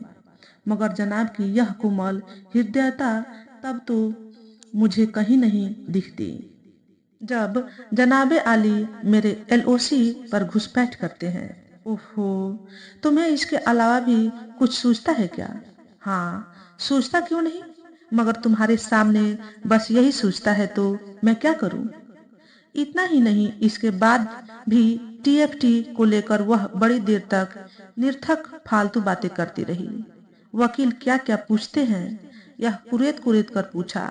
इसके बाद उसको लेकर मेरा तनाव धीरे धीरे बढ़ता गया और वह उतनी ही तेजी से मुझसे दूर होती गई। मेरे भरसक प्रयासों के बावजूद मेरा सस्पेंशन और उसका कन्फर्मेशन रुकना अपने आप में इस ऑफिस की पहली घटना थी। और उससे भी ज्यादा यह कि मेरा सस्पेंशन चौथे दिन न सिर्फ खत्म हो गया, बल्कि 5वें दिन ही सस्पेंड करने वाले बॉस ने ही बुलाकर प्रमोशन लेटर भी थमा दिया। इस आश्चर्यजनक घटना पर खुशी व्यक्त करने वालों में लतखोरी लाल सबसे आगे था। उसके दोगलेपन पर मैं भी भीतर भीतर कूढ़ा जा रहा था, मगर साथ ही मन में नीला के भाई को धन्यवाद भी देता जा रहा था। पछताता हूँ आज इस बात पर कि तब मैंने अपनी झूठी शान, अकड़, दंभ के चलते उसको एक फोन तक नहीं किया था। इस घटना के अगले ही दिन यह र्यूमर दिन भर उड़ी कि संजना की नौकरी जा रही है। एक बात और की, लतखोरी लाल तक ने मुझे बधाई दी, लेकिन संजना भूल कर भी न आई। अचानक एक दिन उसे मैंने लतखोरी के साथ बॉस के घर के सामने देखा। मैं वहां रुका रहा, फिर आधे घंटे बाद लतखोरी को वहां से जाते देखा। संजना उसके साथ नहीं थी। मेरा माथा ठनका, मैं रुका रहा। देर तक जब वह न आई तो भीतर ही भीतर जलता भूनता घर चला आया। इधर नीला पहले से कई ज्यादा मुझ पर ध्यान दे रही थी और बच्चे तो मानो 10 साल बाद मिले हूँ मुझसे। अब मैं भी पहले सा नीलामय होता जा रहा था। यह नीला इफेक्ट था। बॉस के घर जिस दिन संजना मुझे दिखी थी, उसके हफ्ते भर बाद एक दिन गेट पर उससे आमना सामना हो गया। मुझे आश्चर्य में डालते हुए वह एकदम हहा के मिली। मुझे बोलने का मौका दिए बिना न जाने क्या क्या बोल गई। आखिर में बेलौस मेरा हाथ अपने हाथ में लेती हुई बोली, मैं जानती हूँ कि तुम बहुत गुस्सा हो, लेकिन मैं बहुत मुसीबत में हूँ। तुमसे मैं किसी दिन फुर्सत में सारी बातें करूंगी। इसके बाद सैटरडे को शाम को कहीं बैठकर बात करना तय हो गया। मैं उसके समक्ष जैसे चेतना शून्य हो गया था, रिमोट चालित खिलौना सा, जिसका रिमोट उसके हाथ में था। यह मैं लाख न चाहते हुए भी तमाम कोशिशों के बावजूद कर बैठा था। पुनः नीलामय होने के बावजूद बदलकर फिर संजानामय हो गया। पहले की तरह सारे संबंध बहाल हो गए और फिर यंत्रवत सा उस रक्षाबंधन के दिन तय समय पर हम मिले। वह अपने भाई को राखी बांध कर आई थी और मैं अपनी बहन से राखी बंधवा कर आया था। उसके ही बताए शहर के अलग थलग से एरिया में स्थित एक रेस्तरा में घंटे भर की बातचीत में उसने दुनिया भर की पंचायत बता डाली। दसियों बार माफी मांगी। कहा धोखे से लोगों ने गलतफहमी पैदा की, मैंने झूठ पकड़ लिया है, मतलब समझ गई हूँ। मैं फिर पहले जैसा संबंध रखूंगी। इस बार फर्क सिर्फ इतना रहा कि नीला से मैं विमुख न होने पाऊं, इसका पूरा ध्यान रखा। पूरी कोशिशों के बावजूद इसमें मैं पूर्णतः सफल नहीं था। असफल मैं लतखोरी और बॉस की साजिश के सामने भी हुआ। नीला का भाई भी चारों खाने चित हो गया। सच केवल ननकई निकली। उसकी सारी बातें अक्षरशः सच साबित हुई। संजना एंड कंपनी ने जो डसा, तो मैं वाकई आज तक पानी न मांग सका। उसके साथ अंतरंग क्षण बिताने उसकी ही बताई जगह लखनऊ के प्रसिद्ध पिकनिक स्टॉप कुकरेल के पास पहुंच गया। वह मकान वन विभाग की जमीन पर बने अवैध निर्माणों में था, जिसके लिए संजना ने बताया कि यह उसके एक रिश्तेदार का है, जिसे उसने किराए पर लिया है। अगले बृहस्पति को यहाँ शिफ्ट करेगी। 2 घंटे वहां बिताने के बाद हम दोनों वहां से निकले। करीब 50 कदम चलने पर ही संजना ने रोक दिया। उसने धीरे से कहा, आगे देखो, लतखोरी खड़ा है। मैंने देखा, लतखोरी 2 और लोगों के साथ खड़ा है। मैंने कहा, क्या फर्क पड़ता है, चलते हैं। मगर वह नहीं मानी और मैं कुछ कहूं उसके पहले ही बाइक से उतर कर चली गई वापस। जाते जाते फुसफुसा कर बोली, कल मिलूंगी। मैं खुशी के मारे अंदर अंदर फूलता पिचकता घर आ गया। थोड़ा वक्त बच्चों के साथ बिताया, खाया पिया, बेडरूम में आ गया। नीला ने बताया, जब मैं अपने बहनोई के यहाँ गया था, तब उसका भाई अपनी पत्नी संग आया था। मैंने छूटते ही कहा, एहसान जताने आया होगा। वह बिदकते हुए बोली, हमेशा उल्टा ही क्यों बोलते हो। उन दोनों ने इस बारे में बात तक नहीं की। इसके बाद हम इधर उधर की बातें करते हुए सोने की तैयारी में थे। नींद आने लगी थी। 12 बजने ही वाले थे कि कॉल बेल बज उठी। हम दोनों चौंके, इतनी रात में कौन आ गया। नीला बिना बताए आने वाले मेहमान की बात सोचकर भनभना उठी कि इतनी रात को खाना पीना करना पड़ेगा। अब 2 बजे के पहले सोना मुश्किल है। मैंने कपड़े पहने और हाथ में मोबाइल लेकर बाहर निकला। बाहर पुलिस जीप और गेट पर 3-4 पुलिस वाले देखकर मैं एकदम सकपका गया। अंदर ही अंदर तेजी से कैलकुलेशन चलने लगी। गेट पर पहुंचकर मैं कुछ पूछता कि उसके पहले ही इंस्पेक्टर ने पूछा, आप ही नीरज हैं। मेरे हाँ कहते ही वह कड़क स्वर में बोला, आपके खिलाफ रेप करने की FIR है, थाने चलिए। मुझे यह सुनते ही ऐसा शौक लगा कि पल में पसीने से तरबतर हो गया। गला एकदम सूख गया, आवाज नहीं निकल रही थी। इस पर इंस्पेक्टर ने गेट का ताला तुरंत खोलने को कहा। मैं घिघियाया हुआ कुछ कहना चाह रहा था, लेकिन वह कड़क कर बोला, ताला खोलो।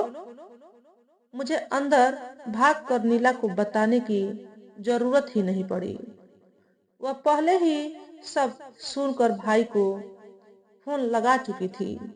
भाई ने इंस्पेक्टर से बात कराने को कहा तो उसने बहुत घुड़कियां देते हुए मुश्किल से बात की। थाने तो लेकर जाना ही पड़ेगा, रेप का मामला है। उसे मारने की भी कोशिश की गई है। चोट के निशान हैं उसकी बॉडी पर। सॉरी, यह नहीं हो सकता, मैं इन्हें ले जा रहा हूँ। नीला रोने लगी। वह हक्का बक्का कभी मुझे तो कभी पुलिस को देखती। शोर सुनकर बच्चे भी जागकर बाहर आए और घबरा गए। साले के फोन का फर्क यह हुआ कि मुझे कपड़े चेंज करने का वक्त दे दिया गया, लेकिन जीप में मुझे खींच तान कर धकेलते हुए ऐसे ठूसा कि मानो मैं कोई हत्यारा हूँ। मेरे मन में इस समय साले को भी लेकर उधेड़-बुन चल रही थी, जिसे मैं अब तक टप्पेबाज छुट्टा भैया नेता समझता था। उसके प्रति अब नजरिया बदल गया था। पहले नौकरी को लेकर उसने जो किया, फिर अब उसके फोन से पुलिस टीम जिस तरह से नरम पड़ी, उससे मेरे मन में उसके लिए सम्मान पैदा हो गया। उससे भावनात्मक लगाव तब एकदम सातवें आसमान पर पहुंच गया जब मैंने देखा वह अपने दर्जन भर साथियों के साथ थाने पर मुझसे पहले ही पहुंचकर बैठा हुआ है। एक तरफ कोने में संजना बैठी थी। उसके कपड़े अजीब से मुड़े तुड़े खींचे ताने हुए अस्त व्यस्त से लग रहे थे। चेहरे पर एक जगह स्याह धब्बा भी दिख रहा था। साले के कारण मुझे भी कुर्सी पर बैठने दिया गया। इंस्पेक्टर के सामने संजना सुबकते हुए बोली, सर यही है जिन्होंने मेरे साथ रेप किया। उसके इस आरोप को सुनकर मैं अवाक रह गया। मेरा मुंह खुला का खुला रह गया, कोई बोल न निकल सके। उसने आरोप लगाया कि मैं उसे धोखे से ले गया और नशीली कोल्ड ड्रिंक पिलाकर रेप किया। मैंने हक्का बक्का उसके आरोप को इनकार करते हुए सिलसिलेवार उसके साथ सारे संबंधों के बारे में खुलकर बताया और यह भी कहा कि आज यह मुझे इनकार करने के बाद भी जबरदस्ती लेकर वहां गई थी। तो इंस्पेक्टर ने कहा, यह तो इन सब से इनकार कर रही है। इसी बीच यह देखकर मैं हैरान रह गया कि लतखोरी लाल 2 मोटरसाइकिल पर 4 लोगों के साथ आधम का। आंखें मेरी खुली की खुली रह गई। जब बॉस को कार से उतरते देखा तो मैंने सोचा शायद यह मामले को रफ्फा दफा कराने के लिए आए होंगे, जिससे ऑफिस की बदनामी न हो। लेकिन उन्होंने भी उसकी एक तरफा तारीफ करते हुए यहाँ तक कह डाला कि मैं संजना को महीनों से परेशान कर रहा हूँ, उसके पीछे पड़ा हुआ था और मौका देखते ही मैंने रेप किया। उनके इस झूठ पर मैं चीख पड़ा तो इंस्पेक्टर ने मुझे डपट दिया। मैंने साले की तरफ देखा तो उसने बातें शुरू की, लेकिन तभी इंस्पेक्टर के लिए कोई फोन आ गया। 2 मिनट तक उसने बातें की, लेकिन इतनी देर में उसने सिर्फ 14-15 बार यस सर ही कहा। रिसीवर रखते ही मुझे हवालात में डलवा दिया। साले ने विरोध किया तो उसकी भी एक न सुनी। साफ कहा, देखिए मैं मजबूर हूँ, कानून जो कहेगा वही होगा। ये अपराधी है या नहीं यह अदालत तय करेगी। साले ने कई फोन लगाए लेकिन बात नहीं बनी। बात एकदम साफ थी कि लतखोरी और बॉस ने जबरदस्त साजिश रची थी। इतना बड़ा जैक लगाया कि उसके सामने मेरे साले का वह जैक बौना साबित हुआ था, जिसके जरिए उसने मेरा सस्पेंशन खत्म करा दिया था, प्रमोशन तक करा दिया था, बॉस को मेरे कदमों में खड़ा कर दिया था। मैं हवालात में पड़ा, सोचने लगा कि क्या अब मेरे साले से कंपनी को कोई काम नहीं पड़ेगा या कंपनी ने उसका कोई विकल्प ढूंढ लिया है। मेरा ये अनुमान बाद के दिनों में सच निकला था। कंपनी के मालिकान ने साले की सुरक्षा के मुंह की तरफ बढ़ती जा रही कमीशन खोरी से अजीज आकर उससे बड़ा जैक ढूंढ लिया था। संयोग से उन्हें यह जैक सस्पेंशन की घटना के बाद जल्दी ही मिल गया था, जिसका उन्होंने तुरंत उपयोग कर डाला। एक तीर से दो निशाने साधे। एक तो साले से मुक्ति पाई, दूसरे मुझे ठिकाने लगा दिया। इसमें मशीन बने बॉस लतखोरी लाल एवं उनकी टीम, मालिकान एवं इस टीम दोनों ने एक दूसरे को यूज किया। बल्कि इन सब में सबसे स्मार्ट निकली संजना, जिसकी नौकरी जा रही थी। उसने इन सब को यूज किया, न सिर्फ नौकरी बचाई, मुझे सदैव के लिए ठिकाने लगा दिया। बॉस और लतखोरी जैसे लोग को भी हमेशा के लिए अपनी मुट्ठी में कर लिया। हवालात में मैं बच्चों, नीला के चेहरे, मालिकान और बाकियों की गणित, साले के हस्त्र आदि के बारे में सोच सोच कर हतप्रभ हो रहा था। दिमाग की नसें फटने लगी थी। मुझे कानून की जितनी जानकारी थी, उससे भी मुझे साफ पता था कि मुझे अब अदालत में सजा पाने से कोई ताकत नहीं बचा सकती, क्योंकि एफआईआर से पहले मैंने उससे संबंध बनाए थे। साजिशन यह सब किया गया था, इसलिए गलती की कोई गुंजाइश नहीं दिख रही थी। निकलने का कोई रास्ता नहीं दिख रहा था। बस एक बात मेरी समझ में नहीं आई कि संजना के शरीर पर चोटें कहाँ से आई थी। खैर, मुकदमा चला। दोनों पक्षों के वकीलों की जमकर बहस हुई। मेरे साले ने ऐसे मामलों के नामी गिरामी वकील को किया था, जिनका इस बात के लिए नाम था कि वह मुकदमा हारते नहीं, लेकिन मेरे मामले में वह भी असफल हुए। उन्होंने कोर्ट में संजना से बढ़कर एक हिला देने वाले प्रश्न किए, मगर संजना मंजी हुई खिलाड़ी निकली। उसके वकील ने उसे और पॉलिश कर दिया था। वकील ने डिगाने उसे तोड़ने के लिए जितने ही ज्यादा खुलकर प्रश्न किए, उसने उतने ही ज्यादा बेखौफ जवाब दिए।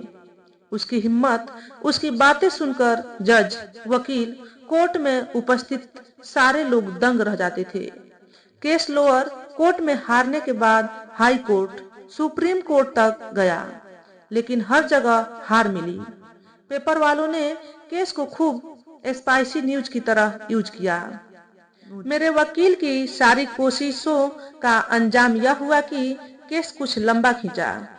6 साल में सुप्रीम कोर्ट से भी फैसला आ गया। मैं मुकदमा हार गया। रेप करने और हत्या के प्रयास के 10 साल की सजा सुनाई। मेरा जीवन, मेरा घर सब बर्बाद हो गया। आर्थिक, सामाजिक, मानसिक तौर से कहीं का नहीं रहा। बेटी की शादी के लिए जो पैसे जोड़े थे वह भी खत्म हो गए थे।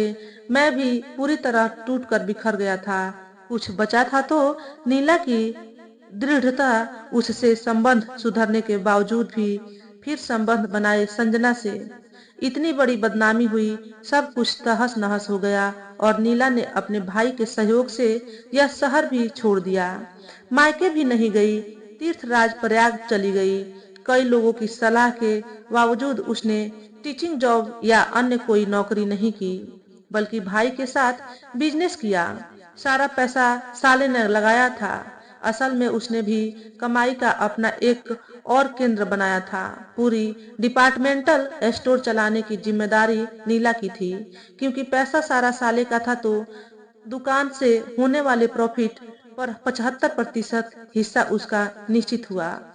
कोई अपनी मेहनत से सारी दुनिया न सही, अपनी दुनिया कैसे बदल देता है, यह नीला ने कर दिखाया था। 2 साल बीतते बीतते उसने लखनऊ का मकान बेच दिया। मेरे लाख मना करने पर भी जेल में उसने मुझ पर खूब दबाव डालकर मुझे राजी कर लिया। जितना पैसा मिला उतने ही पैसे में प्रयाग में ही थोड़ा छोटा मकान ले लिया। किराए का मकान छोड़कर अपने मकान में रहने से पहले उसने सारा सामान काम भर का नया लिया। Kitchen, drawing room, dining room आदि के लिए टीवी, म्यूजिक सिस्टम आदि सब। पहले वाला उसने सारा सामान लखनऊ में ही बेच डाला। उसमें बहुत सा ऐसा सामान था जो मैंने बड़े प्यार से खरीदा था। इसे पागलपन या नफरत की पराकाष्ठा भी कह सकते हैं कि उसने मेरे अपने बच्चों के कपड़े, रुमाल तक या तो किसी को दे दिया या बेच दिए। इसमें हमारी शादी का जोड़ा भी था, उसकी तमाम बेशकीमती साड़ियां, सब कुछ शामिल था। गहने भी सब बेच दिए थे। यह सब करने के बाद जब वह मुझसे मिलने आई, तब सारा वाकया बताया तो मैंने अपना माथा पीट लिया। भर्राए गले से उससे पूछा, ये तुम मुझे सजा दे रही हो या कर क्या रही हो? उसने बेहद रूखे स्वर में जो जवाब दिया, उसके आगे जो बात जोड़ी, उससे मैं दहल गया। उसके अंदर दहकते ज्वालामुखी से मैं भीतर तक झुलस गया। उसने साफ कहा, न्यूटन का थर्ड लॉ तो पढ़ा ही है ना, कि हर क्रिया की प्रतिक्रिया होती है। यह सब जो हो रहा है, यह मैं या कोई और नहीं कर रहा है। या तुमने जो काम किए हैं वो अच्छे थे या खराब, वो तुम जानो। ये सब उन्हीं कर्मों की प्रतिक्रिया के परिणाम है। मैं कितनी बार कह चुका हूँ कि मैंने रेप नहीं किया है। रेप नहीं किया, लेकिन उससे नाजायज संबंध तो बनाए ना। गलत काम का परिणाम कैसे गलत नहीं होगा? नीला के सामने अब मैं पहले की तरह उससे नजर मिलाकर बात नहीं करता था, चुप हो गया था। उसके तर्कों के सामने उसने कहा कि तमाम कोशिशों के बावजूद तुमने उस कमीनी औरत से संबंध बनाए। मुझसे झगड़ा करते हुए मुझे क्या क्या गालियां नहीं देते थे। मोटी, थूल थूल, बदसूरत, पत्नी कहलाने लायक नहीं। कभी तुम्हारे दिमाग में ये नहीं आता था कि यदि पलटकर मैं यही कहती, तुम्हारी तरह मैं भी पराये पुरुषों से संबंध बनाती, मैं भी कहती कि यदि मैं 2 बच्चों को पैदा कर थूल थूल हो गई हूँ, मेरे अंग लूज लूजे हो गए हैं, लटक गए हैं, तो तुम कौन सा 25 साल के जोशीले जवान हो? तुम भी तो तोंदिया हो गए हो। सिर पर चांद नजर आने लगा है। पोगाड तुम पर भी उतनी ही हावी है जितनी मुझ पर। तो तुम्हारे पर क्या बीतती? मैं उसकी बातों के सामने सिर्फ सिर झुका सका। उसने आगे कहा, बोलो, कोई जवाब है तुम्हारे पास? मैं आज की प्रगतिशील अपने अधिकारों के लिए लड़ जाने वाली बीबी होती तो अब तक न जाने कब का तुमसे तलाक ले चुकी होती। तब बच्चों का क्या होता? इस पर मैंने कहा कि तुम यहाँ मुझे जलील करने आती हो या मिलने? आती तो हूँ मिलने। जहाँ तक जलील होने की बात है तो जरा ध्यान से सोचो, कौन जलील होता है? वो पत्नी जो अपने उस पति से मिलने आती है जो रेप के केस में सजा काट रहा है। यहाँ का स्टाफ और बाकी लोग किस तरह घूर घूर कर मुझे भेद भारी निगाहों से देखते हैं। कभी इस तरफ देखा? मैं अपने पर लगी गिद्ध सी नजरों से कैसे खुद को बचाती हूँ, सोचा है कभी? नीला सही तो कह रही थी कि वास्तव में जलील तो वही हो रही थी। मैं इतना आहत हुआ कि आगे उसकी सारी बातों पर एक चुप हजार चुप रहने के सिवा कुछ न कर सका। मैं उस दिन से उसकी उपस्थिति से खुद को कुछ ज्यादा ही आतंकित महसूस करने लगा था। जेल में बंद हुए 6 साल भी ना हुए थे कि एक दिन आकर उसने फिर धमाका कर दिया कि लड़की की शादी तय कर दी है। तारीख बताई तो मैंने कहा, इतनी सर्दी में कैसे संभालोगी अकेले? लड़के के बारे में बताया कि वह भी बिजनेसमैन है, बड़ा परिवार है। मैंने कहा कि अभी वो मुश्किल से 19 की है। आखिर इतनी जल्दी क्यों किए हुए हो? यह सुनते ही उसने घृणा पूर्वक देखते हुए कहा, जिससे हमारे कामों का असर कहीं बच्चों पर न पड़े, वो भी कहीं हमारी राह पर न चले और राह हमारी न पकड़ ले। मैं निरुत्तर था। तभी वह बेटे के लिए बोली कि मैंने उससे भी कह दिया है कि नौकरी तुझे बिल्कुल नहीं करनी है। काम भर की पढ़ाई कर ले और बिजनेस संभाल। किसी का पिछलगू बनने की जरूरत नहीं। और शादी के लिए भी बोल दिया कि कोई पसंद कर रखी हो तो बता दे, वही कर दूंगी। मेरी बात मान सकता है तो ठीक है, नहीं तो अपनी दुनिया अपने हिसाब से चला। और मेरा पीछा छोड़ दे। उसकी इस बात पर भी मन में तमाम प्रश्नों का बवंडर उठा, लेकिन कुछ कहने की मैं हिम्मत न जुटा सका। देखते देखते उसने दोनों की शादी कर दी। मैं बड़ी तैयारी में था, वकील से मिलकर कि वो कानूनी रूप कुछ भी करे, लेकिन शादी में कुछ घंटे ही शामिल होने के लिए मुझे निकाल ले। वकील अपने काम में सफल रहा, लेकिन मैं और वकील दोनों ही नीला के सामने विफल रहे। उसने मुझे शादी में शामिल होने से सख्त मना कर दिया। उसके इस डिसीजन से मेरा रोया रोया कांप उठा था। मैं फूट फूट कर रो पड़ा। मैंने कहा कि कोर्ट से ज्यादा भयानक सजा तो तुम दे रही हो। तो उसने कुछ क्षण तक मेरी आंखों में ध्यान से ऐसे देखा जैसे कुछ पढ़ ही रही हो, फिर बोली, निश्चित ही तुम भी मेरी ही तरह बच्चों की भलाई ही चाहते हो, और यदि तुम शादी में वहां आए तो सब लोग तरह तरह की पंचायत करेंगे, पूरी शादी खराब हो जाएगी, तुम नहीं रहोगे, बातें तो तब भी होंगी, लेकिन इतनी नहीं कि पूरा माहौल ही बिगड़ जाए। वकील ने कहा, कोर्ट से आदेश ले लेते हैं, तब कोई रोक नहीं पाएगा। पत्नी के ही खिलाफ कोर्ट जाना, वह भी नीला जैसी पत्नी के खिलाफ, मुझे दुनिया के सबसे बड़े अपराधों सा लगा। तो मैंने वकील से ऐसा कुछ नहीं करने को कहा। इस दौरान मैं अंदर ही अंदर बेहद टूट गया। पहले कोर्ट की सजा, फिर नीला द्वारा की जाने वाली बातें। उसके काम मुझे हर पल एक नई सजा देने जैसा काम कर रहे थे। हाँ, बीच बीच में नीला अपनी बातों से मुझे एक तरह से रिचार्ज भी कर देती थी, लेकिन उसके इस रंग ढंग से मैं अंततः जेल में बुरी तरह बीमार पड़ गया। जेल में जब वह हालत नहीं सुधरी तो मुझे बलरामपुर हॉस्पिटल में भर्ती कर दिया गया। नीला ने बड़ी देखभाल की। कुछ दिन बाद वापस फिर जेल। फिर एक हफ्ते तक नीला नहीं आई। उसके बाद जब आई तो उसे गौर से देखता रह गया।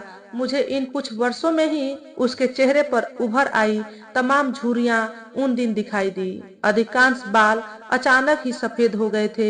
न जाने क्यों हमेशा टिप टॉप रहने वाली नीला ने डाई नहीं किया था। मांग में सिंदूर भी कई दिनों पहले का लग रहा था।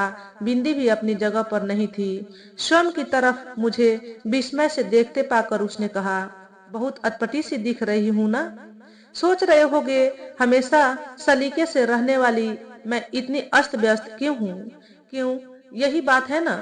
हाँ, ऐसा क्यों कर रही हो? सलीके से रहने, श्रृंगार करने का कोई कारण अब नहीं रह गया। पहले या मुकदमे के समय भी कई कारण से सलीके में रहती थी। एक, जिससे तुम्हारे मन का भार यह सब देखकर और ज्यादा न हो।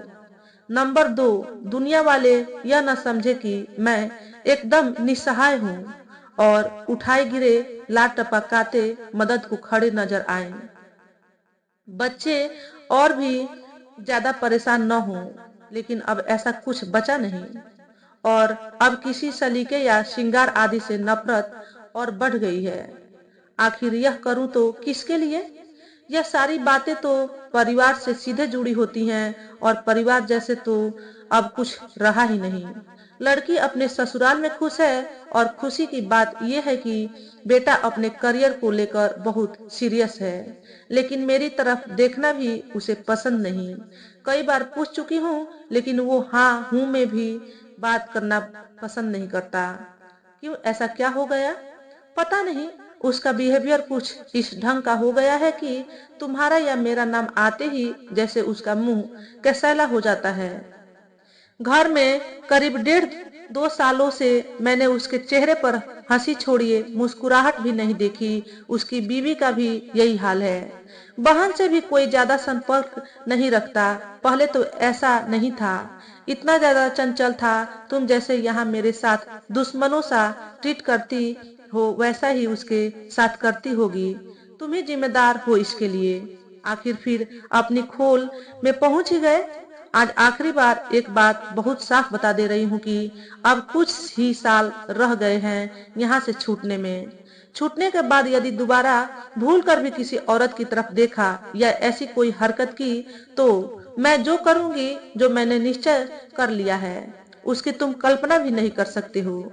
जब तय कर लिया है तो बता भी दो कि क्या करोगी। मेरे यह कहने पर वह कुछ क्षण मुझे घूरती रही, फिर बोली, तुमको और खुद को गोली मार दूंगी, जिससे मेरे बच्चों का जीवन तुम्हारे कुकर्मों के कारण और नर्क न बने।